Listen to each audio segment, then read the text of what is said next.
mencionó el jefe de esta cartera, luego de que por medio de un documento la Fuerza Aérea Colombiana alertara... De las pocas noticias buenas, Felipe, que está recibiendo el presidente Petro, tal vez la que más le importa al presidente, es la carambola política que se armó en el Congreso de Colombia. Del partido Oxígeno Verde sale el senador Humberto de la Calle, se posesiona hoy. Hoy en la tarde, se posesiona hoy en la tarde León Freddy Muñoz. Y en Cambio Radical sale David Luna, que era la oposición de frente contra el presidente Petro, y llega Temístocles Ortega, que fue gobernador del departamento del Cauca, que no es tan de oposición al presidente Gustavo Petro, así que son dos boticos con los que no contaba el gobierno nacional. Hoy ya es senador Temístocles Ortega. Senador Ortega, bienvenido, buenos días.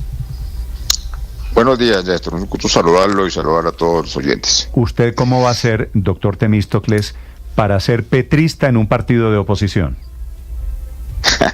Gustavo, yo soy orteguista.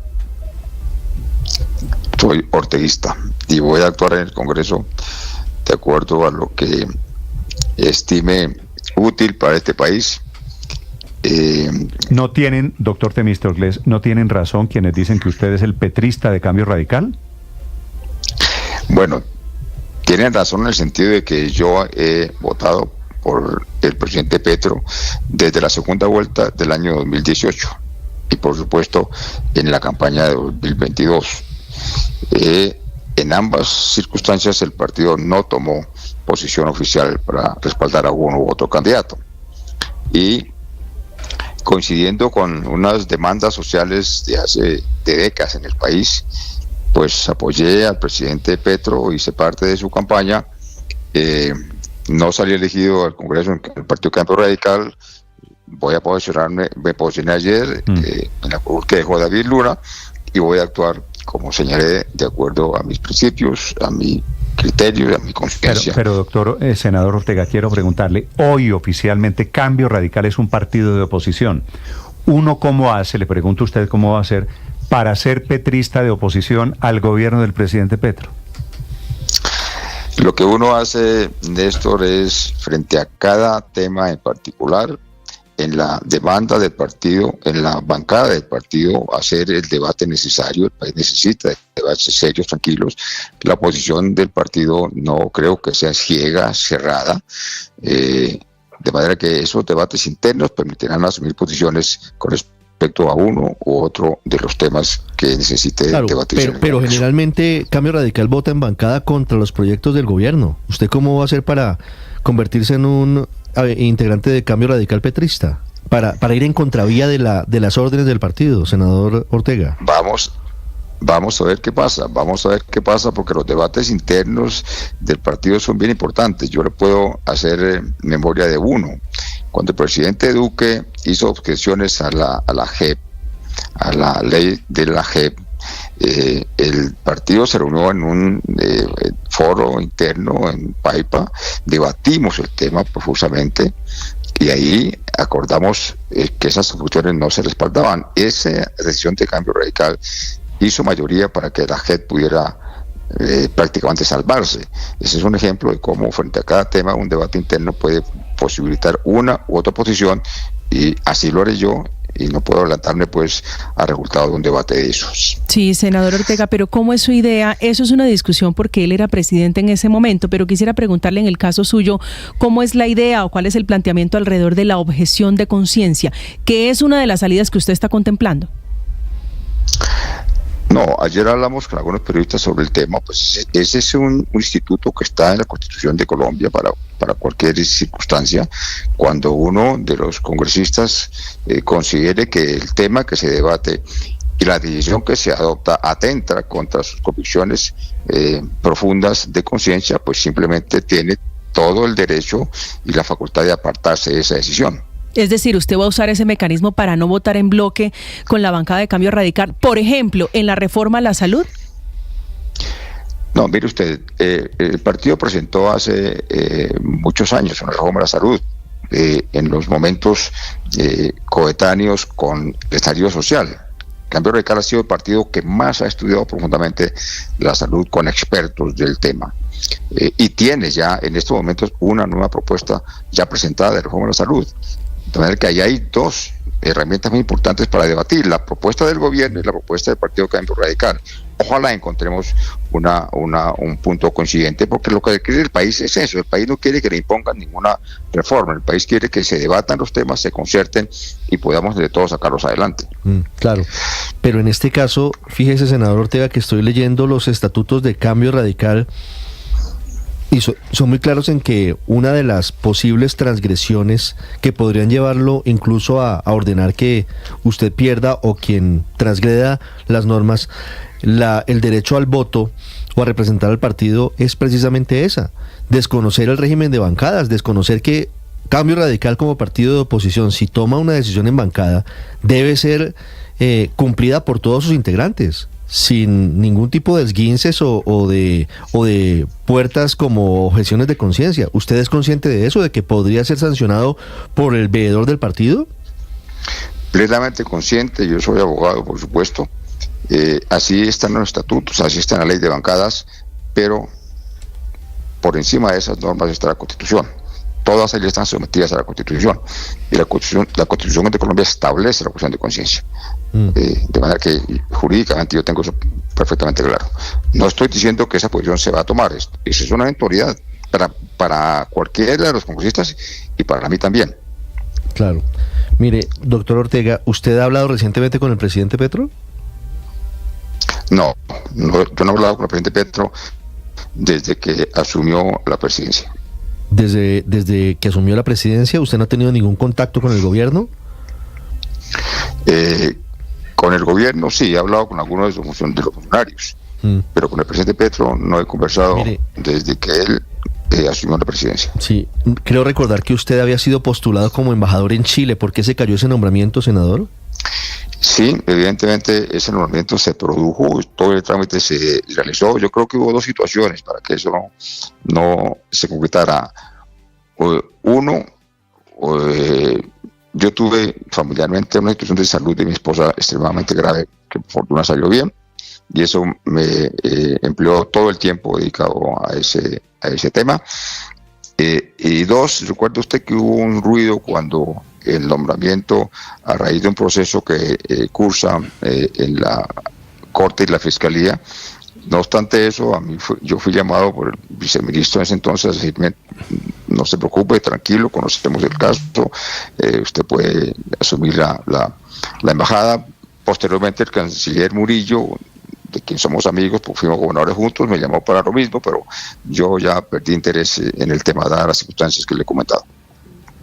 Sí, precisamente ya que usted, doctor Temístocles, pone el tema de la Corte, ¿en qué va ese proceso que la Fiscalía lo acusó usted siendo, pues por hechos siendo gobernador, o supuestos hechos por el delito de peculado?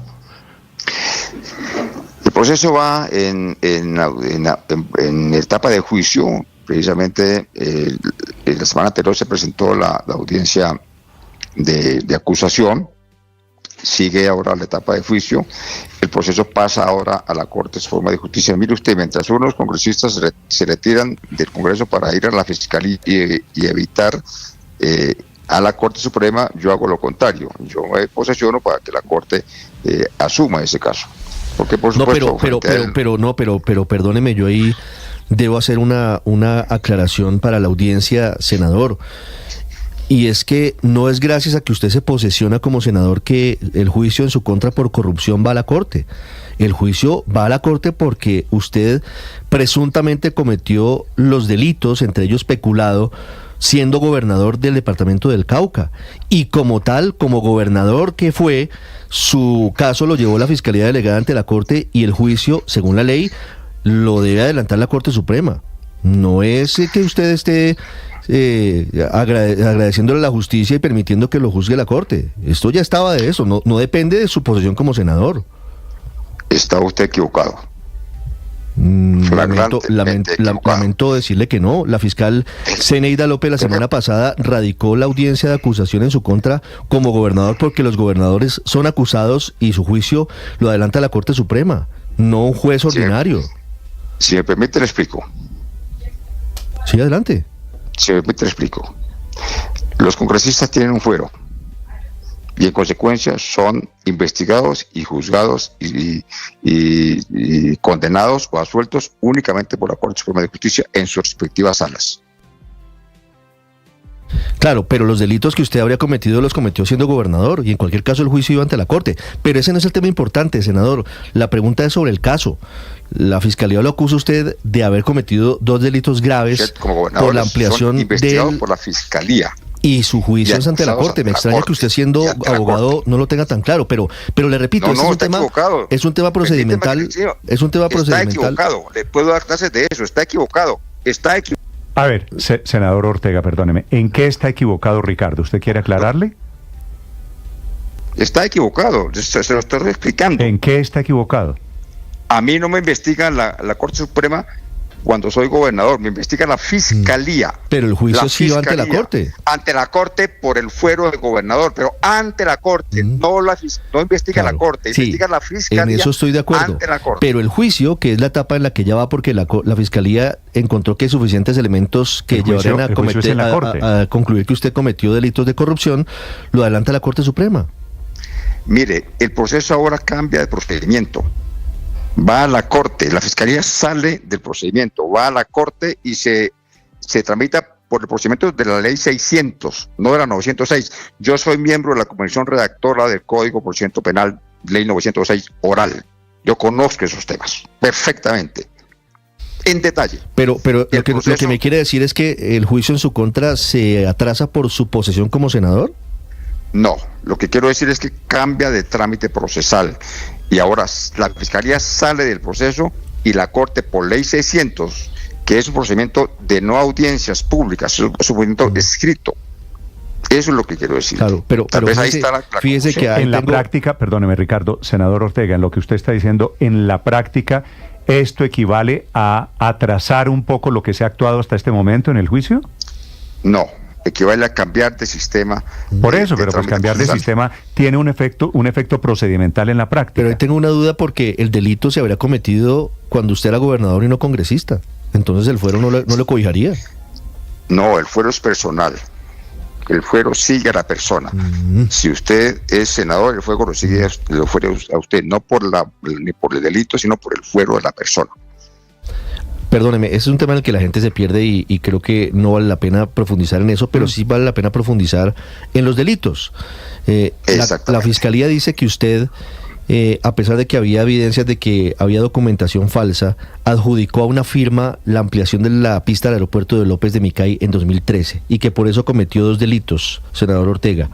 Peculado, que es uno, no sé si es por apropiación o no, y el otro es el delito de falsedad en documento privado. Peculado por apropiación a favor de terceros y falsedad en documento privado. ¿Usted favoreció a una firma? ¿Usted sabía que había documentación falsa en esa licitación? Mire, tanto no sabía que yo nunca conocí los documentos. Y creo que eso le pasa a todos los gobernadores del país. Los gobernadores no conocemos los documentos de un procedimiento de contratación ni estudios técnicos. Eso lo hacen los técnicos. Y este caso es tan claro que todos los documentos los hizo el alcalde López de Micay. Todos. El alcalde llevó el proyecto a la gobernación, a surtir el trámite interno, a surtir el trámite en el Ministerio de los Transportes, a surtir el trámite en el DNP, en el local de Cali. Esos trámites todos se surtieron, con todos sus documentos llevados por el alcalde, el gobernador. En este caso, el ministro Ortega no conoció nunca un documento, ni lo conoció ni lo vio. Uno firma al final de todo ese proceso la adjudicación a fulano de tal, a que es tampoco conocido. De modo que si hay documentos allí falsos, eso no está demostrado, se dice por la Fiscalía que los hay. No, claro que porque no está demostrado, sí. En esto hay un caso curioso, Néstor y todos. Mire, el único investigado soy yo. El alcalde no está investigado. El que formuló el proyecto no está investigado. Los que tramitaron el proceso en la Secretaría de Infraestructura del departamento no está investigado, ¿no? Todos ellos, nadie está investigado. Y únicamente yo, por haber firmado al final, la adjudicación, que no la hago yo, la hace una audiencia con los abogados y el secretario de Infraestructura, nadie está investigado. Sí. ¿Por qué? Ahora, sobre usted coinciden estas dos noticias. Por un lado, que efectivamente asumió como senador ayer, y por el otro lado, que efectivamente la Fiscalía, no está usted investigado, está acusado, senador Ortega, por la Fiscalía, así que veremos el curso de ambas historias que en algún momento se han cruzado. Senador Ortega, le agradezco estos minutos. Muchas gracias a ustedes, muy buen día. Temístocles Ortega, nuevo senador de Cambio Radical, pero al tiempo en el petrismo, en Mañanas Blue. Estás escuchando